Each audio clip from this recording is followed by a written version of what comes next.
Hey everybody, it's Carolyn, and today our twisted conversation is about OCD.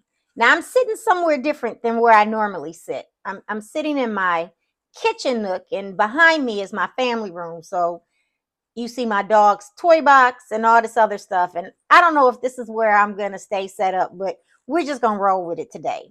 So I'm gonna do like Mr. Rogers, where Mr. Rogers would put on a sweater, and I'm going to take off my glasses. Although I don't know why, because then I can't see. However, I had done a video a while ago on Facebook about OCD. And I did it because my job, well, the job I had, because I am currently unemployed, 2 months and counting. Um, but we had to get a letter from our doctor and write a letter in regards to why we needed to work from home. And mine was because I suffer from OCD. And I realized a lot of people don't know what OCD is. So I want to shine some light on that. But then I just, in true Carolyn fashion, wanted to talk about just briefly TMJ, IBS, and WYD. And I'm laughing because when people first started using WYD, it was mostly men. I've never had a woman send me a text message that said WYD. Maybe my daughter once, but that's different because that's my child. But normally, when I first saw WYD, I thought it was what would Jesus do? But those that, and that's because I saw the W, the Y. Clearly, that's not what that is. So I thought it meant what? You want dick? I mean, somebody else tell me that you didn't think that when you saw WYD. And maybe it's the D that makes me think of dick. I don't know, but I know I'm not the only one. And I'm going to say this. It is because men typically would send that text late at night, like 1:30, 2 o'clock. If someone's texting you at 1:30, 2 o'clock, and I'm not sure if the casino was open in, because really nothing's open after 2 but legs. And now the casino and 7-Eleven.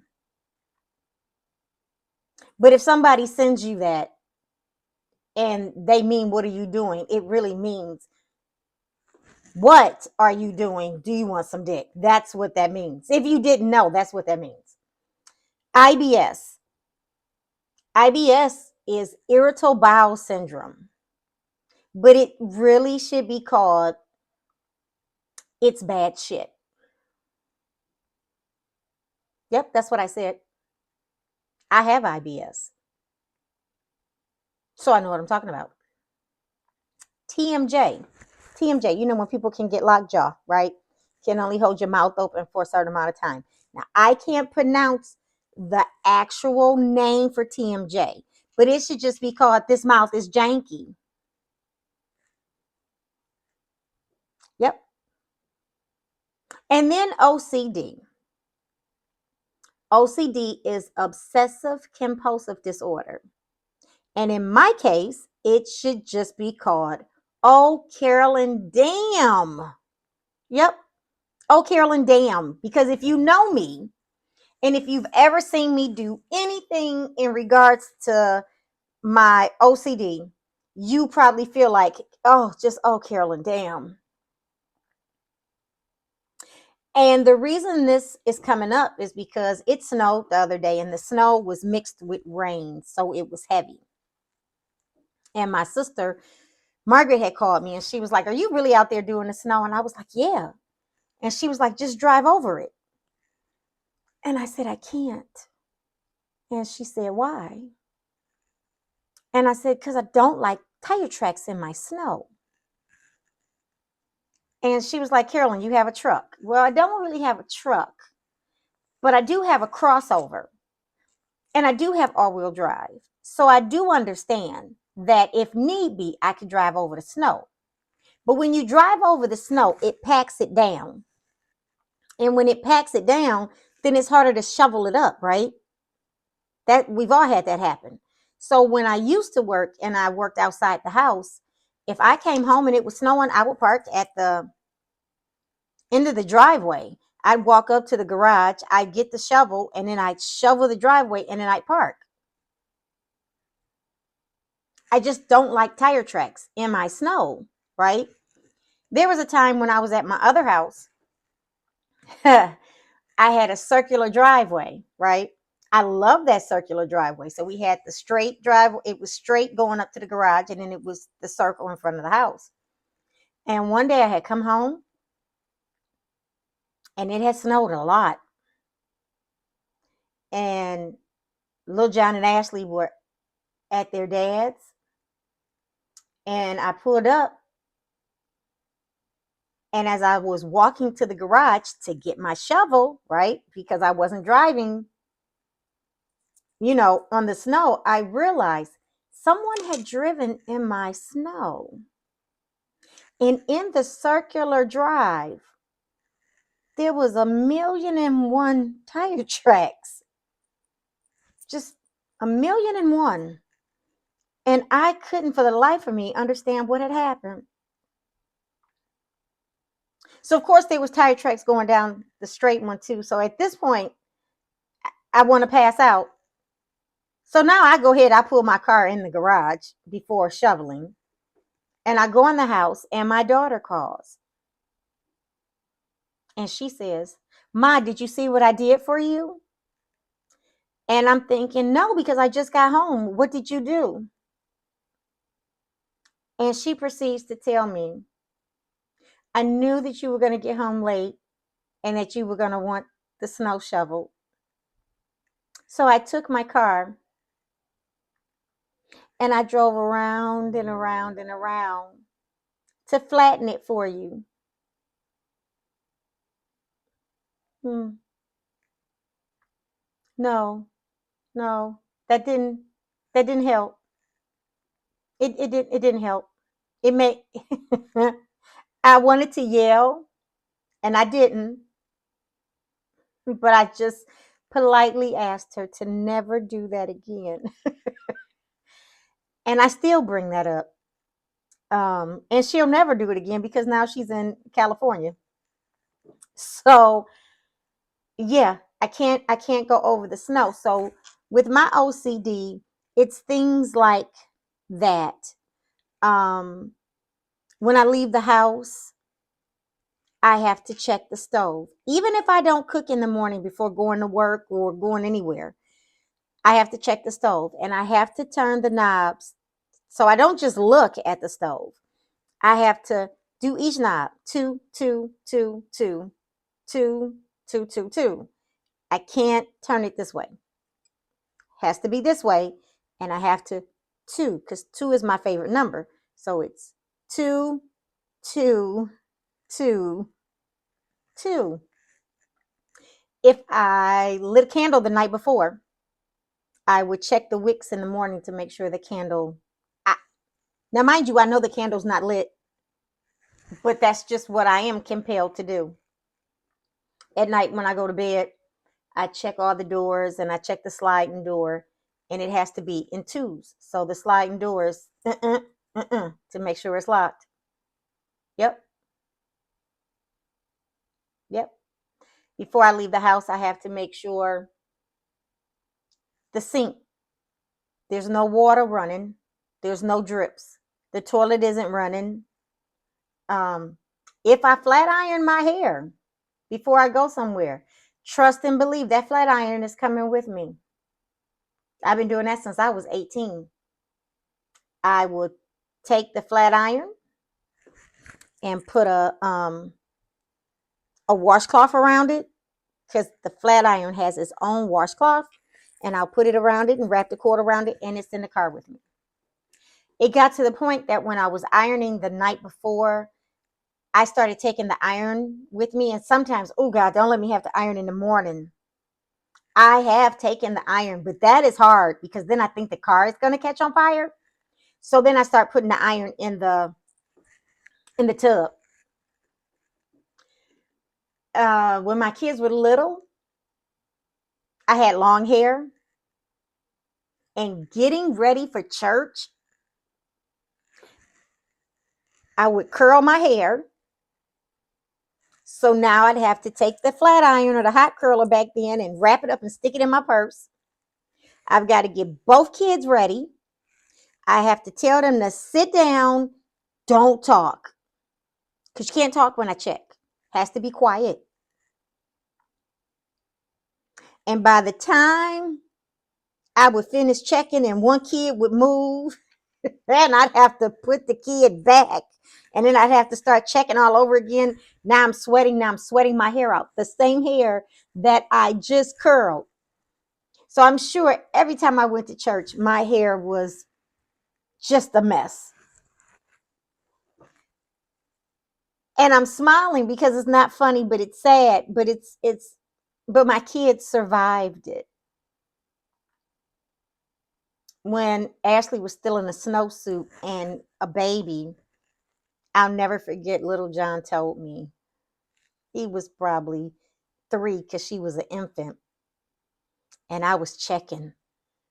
And he said, Mommy, the baby is hot. And it's because he was hot. And he didn't realize that because he talked to me, I had to start all over. Poor kids used to be late to school. That was the hard part. That was the hard part, them being late to school.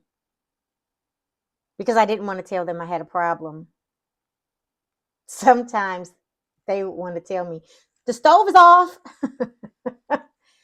Poor kids never had breakfast cooked on the stove in the morning. They had to have instant oatmeal out of the microwave. I couldn't dare phantom turning on the stove for real in the morning. And that was hard. Ashley hated being late for school. Sometimes I would have to walk them into school. And if I was checking too much, it was rough. Don't let the weather be bad. And if I had to walk them into school, well, now I'm really going to be late to work. All because I was checking. It was rough. So my obsessive compulsive disorder just isn't checking and making sure things are turned off and making sure things are locked. It's also how I do things. And growing up on Saturdays, my sister Janine and myself would watch the Graves Ghastly, and Mama would buy us Stouffer's pizza. And so Janine would cook them, and I get one, she get one. And then afterwards, Ma might have bought us Reese's Pieces, and they always came in a bag, a shareable bag. They didn't call it shareable like they do now. But Janine originally would want to pour them. And I was like, don't do that. So she would have to count them 2 by 2. You get 2, I get 2, you get 2. And if you don't believe me, you can ask her. But at the end of her doing 2 and 2 and 2, if there was one extra left over, she could have it. I didn't want it because it was an odd number. I didn't want it. I buy things in multiples of 2 depending on what it is. I'm always going to get 2 cookies. I'm always going to get 2 scoops of ice cream. I'm never going to buy just 1 cupcake. I don't have to eat 2, but I'm not going to buy just 1. I count when I eat. I have to start with the left and end with the right. The piercings in my ears, it's an even number. So 1, 2, 3, 4, and 1, 2. Yeah. I'm trying to figure out what else besides me eating and counting and everything having to be in multiples of 2. I would never buy just 1 rose. It'll be 2. I have 2 kids. I've been married once, which means I need to get married one more time. But I don't want to get divorced again. So that kind of messes that up. I don't have to have things, a lot of people that suffer from OCD have to have things lined up a certain way. It has to be in alphabetical order and stuff like that. I don't have to have my things in the house like that. But I mean, damn, checking is enough, right? So a typical day, if I had to be at work at 8 o'clock in the morning, I would get up at 5 and I would start checking by 6:15 so I could be out of here by 7. I am late to everything unless I trick myself and tell myself it starts at a different time. So if something starts at 4, I'm going to say it starts at 3 so that I can be on time and get there at 4. Facts. I used to change the clock so that the clock would be set ahead, but then I knew that the clock was wrong, so I would still be late. Yeah, that part. When my mama died, we were supposed to be at the viewing at a certain time. I mean, I still got there before everybody, before the people came, but I probably was the last one to get there of my siblings. Uh, Mama's funeral, was I late? Now, when I say late, the funeral hadn't started. I walked down with the family, but trust and believe, I was doing 100 miles per hour. The day we buried Mom, because it wasn't the same day. Ooh, the weather was bad. It was bad. It was raining, cats and dogs. And everybody was waiting for me at Daddy's house so that we could go to the funeral home and then take her on up to Holly. And when I tell you that IBS, it'll get you. Because when you get nervous, then your stomach gets wonky. And then you got to check all over again. I'm going to be late to my own funeral. Yep, I am. I am. I'm just saying, I am. So, for my friends out there that invite me to things, I have every intention on coming. However, that OCD, that old Carolyn Damn hits me, and I start checking, and then I realize the time is getting closer to when everything is starting. And then that IBS, which stands for it's bad shit, acts up. Now I've got to go to the bathroom. And now after I've gone to the bathroom, I've got to make sure the toilet isn't running. I got to make sure the water isn't dripping. And I got to start checking all over again. Yep. I even have to make sure the garage closes all the way. Sometimes I've circled around the block to make sure. If the dog isn't watching me from the upstairs window, it makes me feel some type of way. And then I go, did I let her outside and not bring her back in? And I have come back. Yep. I have gone to someone else's house and then checked their shit. Yep. My brother had hip replacement. And I had to go to his house a couple of times while he was in the hospital, to make sure when the hospital bed came and everything was set up and waiting for him. And that's all I did. I went in on the main floor. That was it. I didn't do anything else. But when it came time to leave, I had to go upstairs, make sure no toilets were running, make sure no water was dripping, and checked his stove and his doors. But I hadn't done anything. So if I'm ever at a house and we are leaving your house to go somewhere, just know I am going out that door before anybody else. Because if I am leaving out with you, no, I've got to check your shit. People who just say, come on, let's go, and they grab the keys and they walk out the door. Oh, it makes, I don't even have high blood pressure, but it gives me high blood pressure. Because you didn't even check. You just grabbed your keys and left. Who does that? You better go and check. You better look. You turned on your dryer and left. I'm just gonna sit here and wait. Y'all go ahead. I'll be watching your house while you're gone. So again, I'm telling you, if you invite me to something, either you better tell me the wrong time Nope, because then I'm going to know you did it. Just know I am trying super hard to come. But by the time that IBS acts up 2 times, I am super late at this point, and I don't want to come now. Because at this point now I'm having a hot flash and IBS, and I have to check all over again.